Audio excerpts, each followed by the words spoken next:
রাধে রাধে বন্ধুরা, আবারও চলে এসেছি নতুন একটা ভিডিওর সাথে। আজকে বানিয়ে নিচ্ছি পাস্তা। তাই কড়াইতে আমি জল গরম হতে দেওয়ার পর 2 বাটির মতো পাস্তা দিয়ে দিয়েছি। মানে পরিমাণে কম, বাটি ভর্তি করে দিইনি। অত খাবার তো আর লোক নেই, আমি আর আমার বরমশাই খাবো। আর এটা যে খেতে ভালোবাসে সে এখন বাড়িতে থাকে না, আমার মেয়ে। তো পাস্তাগুলো সেদ্ধ হয়ে গেছে, এর মধ্যে আমি সব রকম সবজি দিয়ে দিয়েছি, ফুলকপি, গাজর, ক্যাপসিকাম। আর কড়াইতে তেল গরম হতে দেওয়ার পর আমি পেঁয়াজগুলো ভালো মতো করে ভেজে নেব। এর মধ্যে দিয়ে দিলাম গ্রেট করা আদা আর কিছুটা কুচনো রসুন।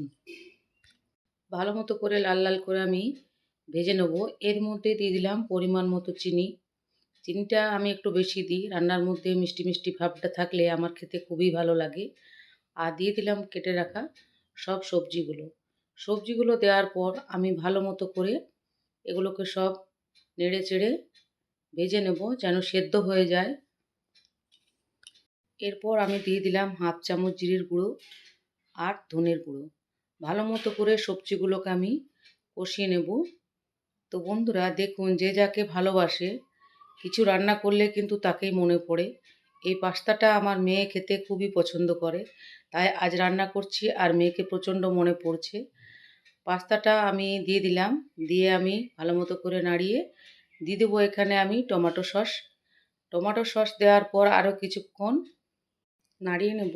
এরপর ভালো মতো করে টমেটো সসটা আমি দিয়ে দিলাম। তো দেখুন পাস্তাটার কালারটা কি সুন্দর এসছে। তো বন্ধুরা এরকমভাবে আপনারাও বাড়িতে বানিয়ে নেবেন।